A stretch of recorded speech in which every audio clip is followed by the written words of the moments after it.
Saya ingin bacakan beberapa tulisan yang menarik sekali.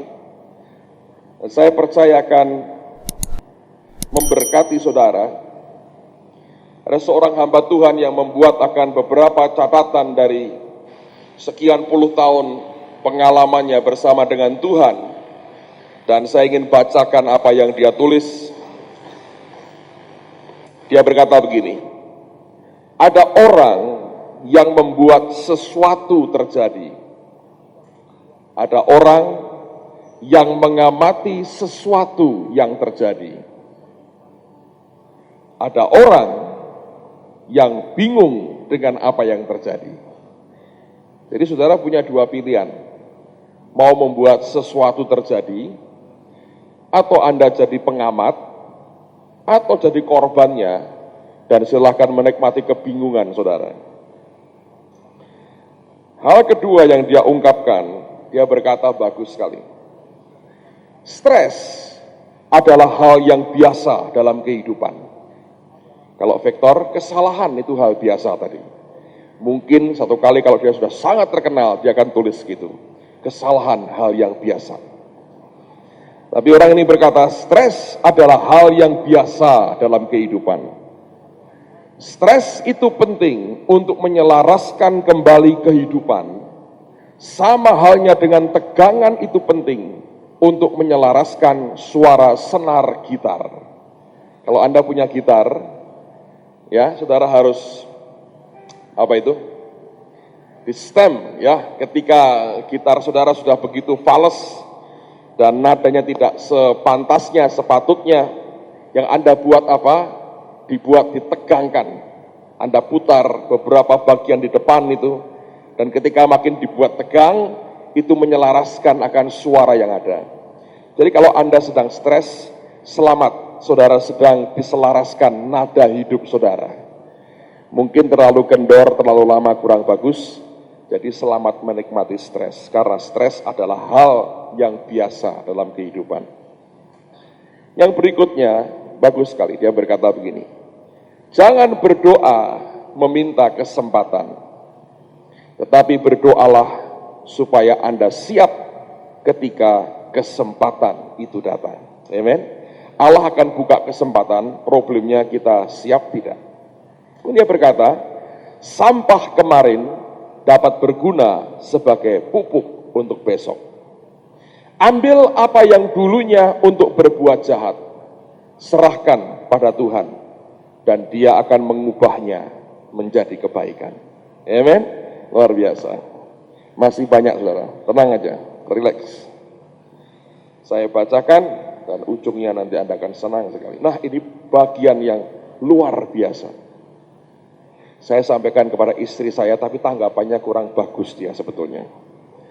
Tulisannya, ketika saya baca ini, saya praktekkan di depan dia loh saudara. Ketika istri Anda bertanya, apakah kamu mencintaiku? Dia nggak tanya, tapi saya punya jawaban. Jawaban yang benar adalah, mestinya kalau membaca sambil berlutut di depan istrinya saudara. Siap gitu. Apakah langit masih biru? Apakah air masih basah? Apakah gunung masih tinggi? Begitulah cintaku padamu. Saya ngomong begitu, istri saya ngantuk berat, dia bilang, aku tak tidur dulu ya. Ya. Menarik sekali. Ini bahan bagus. Istri-istri yang belum pernah dibegitukan suami, nah, diingat-ingat tadi, suruh suaminya ngapalin. Nafsu adalah dosa orang muda. Kesombongan adalah dosa orang setengah baya. Prasangka adalah dosa orang tua. Kalau masih muda biasanya hawa nafsu tok saudara, ya kan? Setelah setengah baya, biasanya sudah rodok sugih saudara, ya. Rodok berhasil, punya pangkat, punya jabatan, sudah mulai berhasil, dosanya itu kesombongan. Kalau sudah makin tua, sering ditipu orang kan saudara, dosanya apa? Prasangka. orang lewat copet, tamu datang garong, ya kan? Telepon berdering, pemerasan, itu aja. Mobil ambulans lewat kebakaran, pikirannya selalu begitu. Semua dosanya itu prasangka. Jadi nafsu adalah dosa orang muda. Jadi yang muda Anda tahu, dosamu itu nafsu. Kesombongan adalah dosa orang setengah baya. Yang setengah baya, hati-hati dengan kesombongan. Dan prasangka adalah dosa orang tua. Kalau Anda merasa sudah agak tua, hati-hati, jangan sering berburuk prasangka. Nah, yang ini istri-istri senang sekali. Hal terbesar yang bisa dilakukan seorang ayah bagi anak-anaknya adalah mencintai ibu mereka. Setuju, para ibu?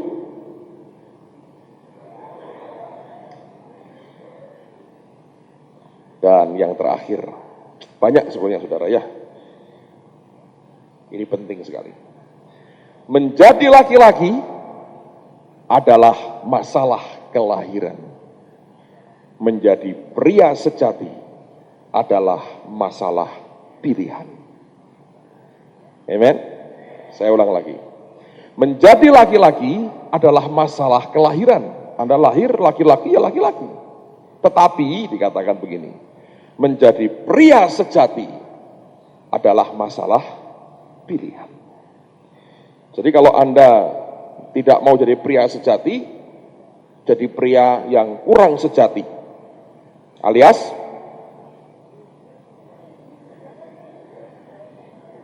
katanya banci, saya perkeras saja saudara. Kalau Anda mau dapatkan tulisan ini boleh juga di Rema dijual, Maximize Manhood dalam bahasa Indonesia, karangan Dr. Edwin Louis Cole. Sebab pelayanan Edwin Louis Cole ini adalah tentang keluarga. Dia sangat bagus ketika dia bicara soal laki-laki, dia sangat dipakai Tuhan ketika dia bicara soal keluarga. Ingin mengajak kita belajar dan bahkan bermimpi dalam hidup kita. Amen, saudara. Nah, banyak orang Kristen yang tidak menyadari bahwa Tuhan itu bisa menyatakan dirinya atau kehendaknya melalui keinginan yang dia munculkan dalam hati kita, dan bahkan melalui impian-impian yang dia berikan kepada kita. Yang saya katakan impian itu bukan impian kita pada waktu malam tidur, lalu kita mimpi melihat bunga mekar dan dihisap madunya oleh kumbang, lalu kita menerjemahkan bahwa oh sebentar lagi aku akan kawin, bukan begitu saudara. Tapi yang saya maksudkan adalah impian dalam pengertian Anda sungguh-sungguh bermimpi, memimpikan sesuatu yang Tuhan munculkan dalam hati saudara. Nah, tidak semua keinginan yang keluar dari hati kita berasal dari Allah, itu pasti. Tidak semua impian-impian kita berasal dari Tuhan. Tapi saya belajar bahwa Allah pun seringkali menyatakan dirinya dengan cara membangkitkan suatu keinginan tertentu dalam hati kita dan memberikan kepada kita kemampuan untuk memimpikan sesuatu yang sebenarnya sungguh-sungguh kita inginkan dalam kehidupan kita. Dan tanpa kita sadari, kita akan belajar menemukan satu rahasia, bahwa sebenarnya impian itu sendiri merupakan dasar yang sangat kuat sekali di dalam kita melangkah pada waktu kita ingin mencapai perkara besar bersama dengan Tuhan. Dr. Ed Cole menulis dalam buku yang sama ini, dia berkata begini, mimpi adalah dasar dari setiap prestasi besar. Dan dia berkata mimpi yang Tuhan berikan kepada orang yang dikenannya membuat dunia ini diberkati. Saya mau ulang lagi, dia berkata mimpi adalah dasar dari setiap prestasi besar. Nah, orang Kristen banyak yang tidak bisa bermimpi atau tidak pernah punya impian yang cukup kuat dalam hidupnya. Tapi juga ada orang-orang yang tahu dan mengerti dan punya impian, tapi tidak pernah membayangkan atau bisa memperhitungkan dengan benar konsekuensi daripada impiannya. Nah, saya punya pengalaman menarik beberapa hari yang lalu. Saya diundang oleh sebuah sekolah Alkitab, mereka buat acara, dan saya diminta untuk melayani. Session kedua berlangsung, mendadak Tuhan mengubah khotbah saya, dan dia dorong saya untuk bicara soal mimpi, dan kemudian dia ajak saya bicara soal hal yang lain lagi.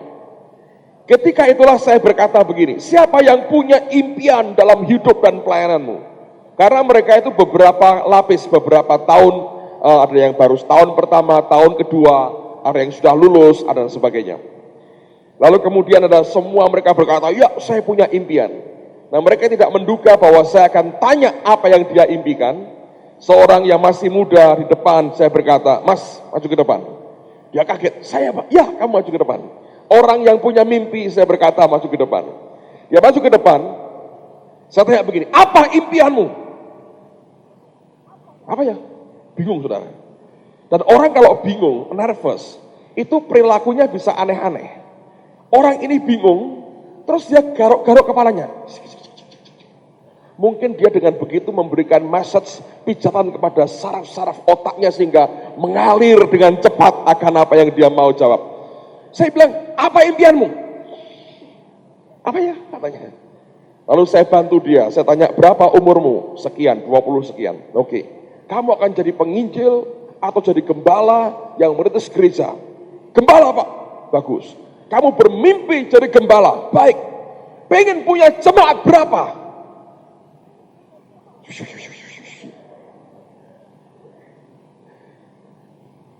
Bingung, berapa ya? Jadi nggak punya impian. 100. Wah, 100 saya bilang, oke? Saya bilang. Kamu pengen punya 100, dalam waktu berapa tahun tercapai itu? Lagi. Gelagapan. 2 tahun Pak. Kalau setelah 20 tahun, berapa jumlahnya? Sebelum dia begini lagi, saya sudah kasihan saudara. Ya sudah, duduk dengan manis. Saya takut brodol semua rambutnya dia, garap terus saudara. Terus saya tanya, siapa lagi yang punya impian? Ada satu orang yang akan angkat tangan, yang lain sudah nggak berani saudara. Dia baru setengah tiang, turun lagi, sudah terlanjur ketahuan. Saya berkata, ya yang di belakang, maju. Aku katanya, orang itu kadang-kadang gobloki saudara. Sudah ngerti loh dirinya. Yang kedua ini lucu, nervous, gugup, grogi, minder. Majunya begini, ya. Kok kayak Gogon Sri Mulat sih? Saya bilang ini orang gimana nih? Bayangkan kalau Anda kebaktian di gereja, Pak Pendeta menyampaikan firman, ya, ini mau sumo gulat atau mau tinju, saya nggak jelas. Punya impian? Karena saking nutupi rasa mindernya, dia jawab dengan begitu. Punya. Pengen punya gereja sejumlah berapa jemaatnya? 10.000, katanya gitu.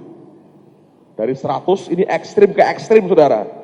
Satunya 100, ada 10.000. Kaget, hebat juga nih orang. Saya berkata begini, oke, Anda mau capek berapa tahun? 20 tahun. Sudah mulai belum? Belum. Punya berapa sekarang? Belum punya, baru mau mulai. Oke, saya berkata begini. Lalu kemudian saya berkata, tahap pertama, caranya gimana supaya terwujud? Dia berkata, saya akan prayer walk dulu di daerah itu.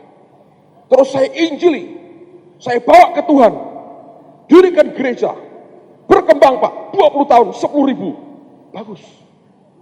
Saya suruh mereka semua tepuk tangan, tak suruh duduk saudara.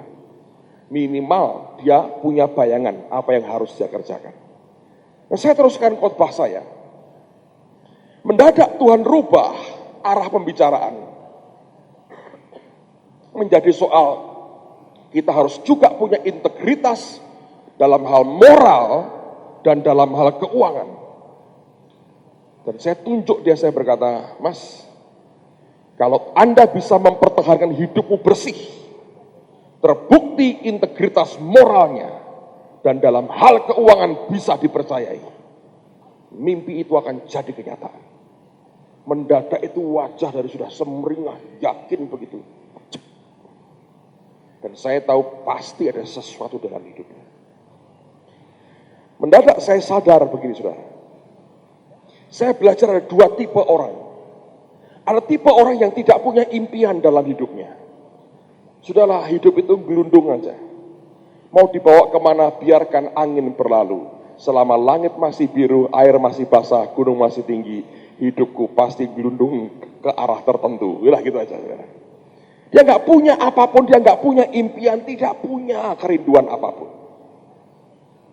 Tapi ada orang-orang yang punya impian, punya ambisi, punya keinginan. Tapi tidak pernah dia menyadari konsekuensi dari impiannya. Bahwa untuk mencapai itu seringkali harus melewati akan perjalanan peperangan yang panjang, melelahkan, dan sepertinya tidak ada batasnya untuk berakhir. Sehingga ketika semua itu dialami, berapa banyak yang akhirnya mundur dan gugur di tengah jalan. Tapi buat saya bagaimanapun lebih baik bertemu dengan orang yang punya impian dan menikmati sesuatu yang Allah munculkan dalam batinnya. Dan dia berkata, aku bermimpi satu kali ini akan terjadi. Amen, saudara. Nah, oleh karena itu malam hari ini saya mau ajak semua kita belajar. Mari mimpikan sesuatu. Saya akan tunjukkan beberapa hal penting buat Anda. Coba buka dulu Amsal pasal 23. Amsal pasal 23.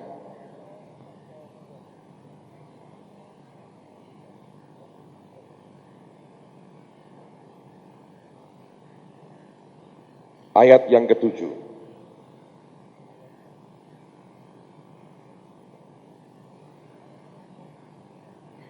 Amsal 23 ayat yang ke-7. Pada kalimat pertama aja kita akan baca, Anda perhatikan pada Alkitab saudara dari Amsal pasal 23, lihat pada ayat yang ke-7. Sebab seperti orang yang membuat perhitungan dalam dirinya sendiri, demikianlah ia. Saya ulang lagi, dengerin baik-baik. Sebab seperti orang yang membuat perhitungan dalam dirinya sendiri, demikianlah ia. Nah, dengan kata lain, Alkitab mengajar begini. Kalau Anda melihat akan dirimu sendiri, apa yang engkau lihat dalam dirimu? Saya bertanya tadi, berapa jemaat yang kau inginkan? Yang seorang berkata 100, yang seorang berkata 10.000. Dua hal yang berbeda sekali. Masing-masing berkata, aku menilai diriku mampu bersama dengan Allah mencapai sekian.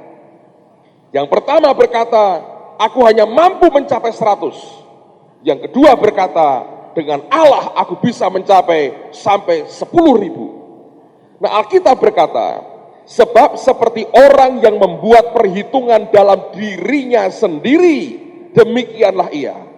Kalau Anda mau bermimpi, Anda harus melihat Allah di dalammu.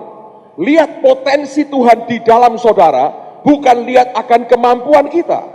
Lalu lihat apa yang Allah di dalammu ini bisa lakukan bersama dengan engkau di masa mendatang. Dan itulah awal dari sebuah impian sebenarnya.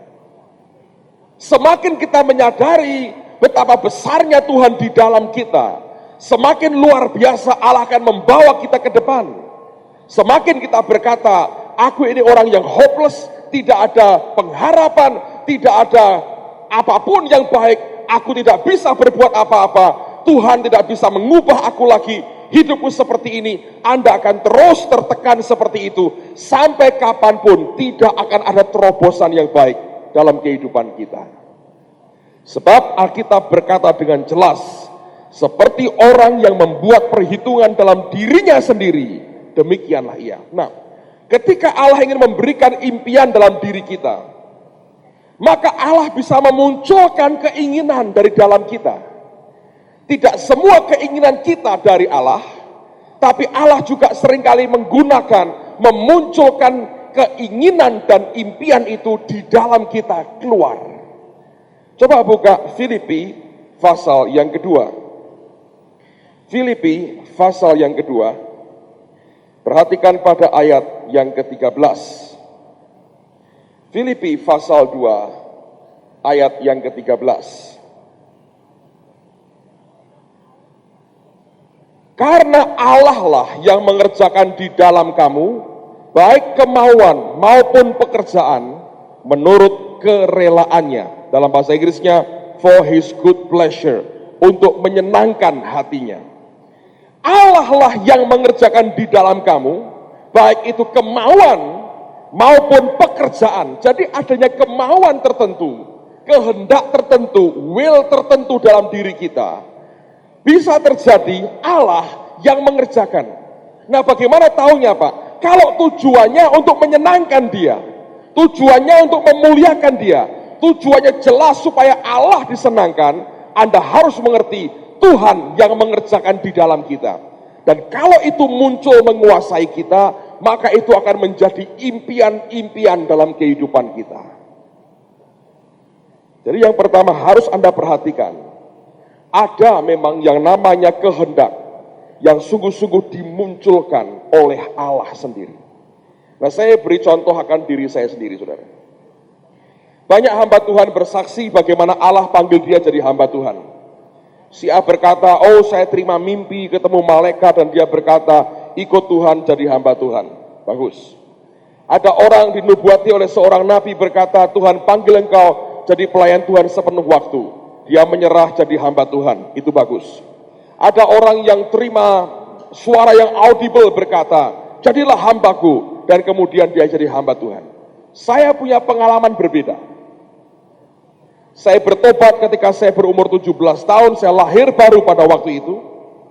Dan saya nggak punya pengalaman mendengar suara Tuhan audible waktu itu, oh berkata, jadilah hambaku, enggak. Enggak juga dapat mimpi yang melihat malaikat memanggil-manggil nama saya, juga tidak. Tidak juga terima penglihatan waktu malam, ada panggilan Makedonia di seberang sungai banjir, karena ada orang berkata, menyeberanglah kemari dan tolonglah aku. Nggak ada, saudara. Apa yang saya alami sederhana sekali. Saya kumpul dengan beberapa hamba Tuhan yang sering datang ke Semarang. Beberapa hamba Tuhan itu seringkali datang memberkati kami dengan firman Tuhan. Kami tidak undang mereka, kalau mereka pas mampir, mereka berhenti 1-2 hari di Semarang, telepon kami, kumpulkan kami, lalu kami diajak untuk persekutuan, dan kemudian dia sampaikan firman Tuhan. Setiap kali mereka datang, saya sangat diberkati. Lalu saya berkata begini, enak ya, jadi orang kayak begini, kemanapun, kapanpun dia datang, dia memberkati kami luar biasa. Sehingga ketika saya menikmati setiap berkat yang dia sampaikan, dalam hati mulai muncul perasaan begini, hidup kayak begini loh yang aku suka. Tidak hidup hanya melulu mencari uang untuk dirinya, keluarganya, tapi hidupnya memberkati orang banyak.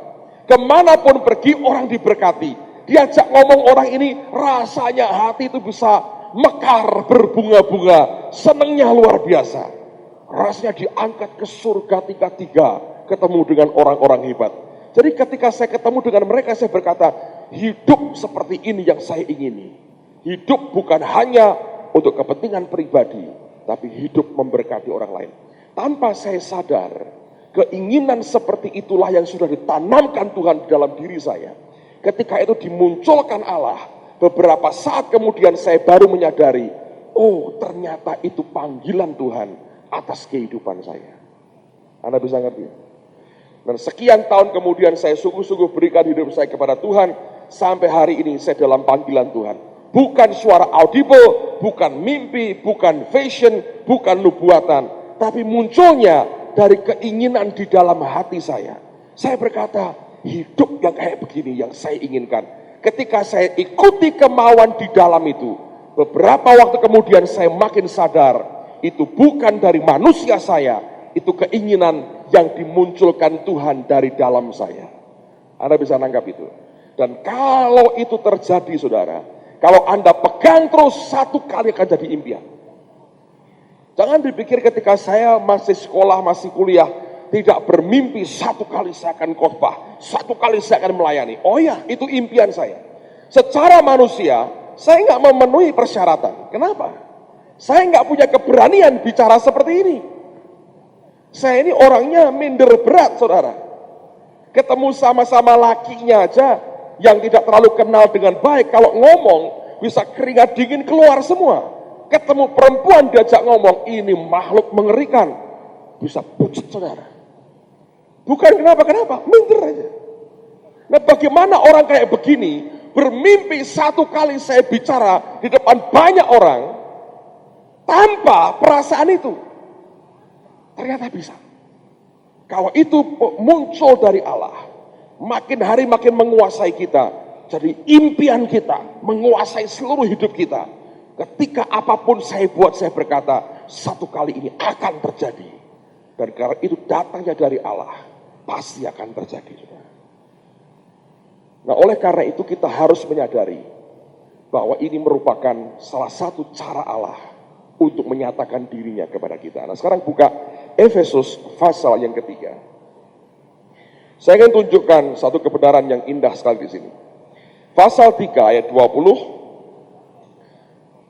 Dan nanti kita akan teruskan dengan 1 Korintus pasal 2 ayat 9. Tapi lihat dulu Efesus 3 ayat yang ke-20. Efesus 3 ayat 20. Bagi dialah yang dapat melakukan jauh lebih banyak daripada yang kita doakan atau pikirkan, seperti yang ternyata dari kuasa yang bekerja di dalam kita. Saya ulang lagi, Anda dengar baik-baik, baca Alkitab saudara. Alkitab berkata begini, bagi dialah, D-nya huruf besar, yang dapat melakukan jauh lebih banyak daripada yang kita doakan atau pikirkan, seperti yang ternyata dari kuasa yang bekerja di dalam kita. Nah, saya berikan contoh begini.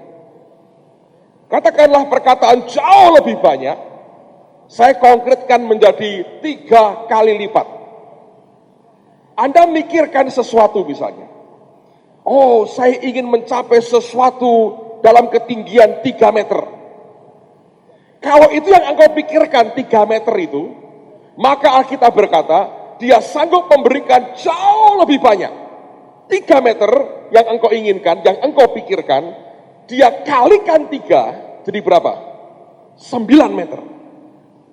Tapi kalau engkau berpikirnya lain, aku nggak mau 3, aku ingin 7 meter. Dia memberi jauh lebih banyak dari yang engkau pikirkan. Dikalikan 3, engkau dapat berapa? 21 meter. Ada orang berkata, saya nggak mau 3, saya nggak mau 7, saya ingin 10 meter. Dia pikirkan 10 meter. Alkitab berkata, dia memberi jauh lebih banyak. Dapatnya berapa saudara? 30. Ngerti? Jadi kalau Anda berpikir 3, engkau dapatnya 9. Kalau engkau berpikir 7, engkau dapatnya 21. Engkau berpikir 10, dapatnya berapa? 30. Jadi cara berpikirmu harus benar. Tapi orang nggak bisa sebetulnya, ya kalau begitu aku bermimpi jadi presiden. Itu nggak bisa dibuat-buat saudara. Sebab ini bukan bicara impian dari manusia. Tapi ini murni apa yang Tuhan lahirkan dari dalam kita. Dan biasanya tergantung pada struktur iman kita dan kadar serta berapa kekuatan iman kita. Dari keadaan modal iman yang kita punya, disitulah sesuatu itu lahir dan mulai melambung. Dan itu selalu berkaitan dengan kekuatan daya struktur iman di dalam kita. Seberapa yang kita bisa pikirkan dalam impian yang dari Allah, bergantung sebetulnya dari kekuatan di dalam kita. Nah, Anda bertanya, Pak, bagaimana caranya supaya saya punya struktur iman yang solid dan bisa tumbuh dengan kuat? Lihat 1 Korintus pasal yang kedua. Perhatikan pada ayat yang ke-9.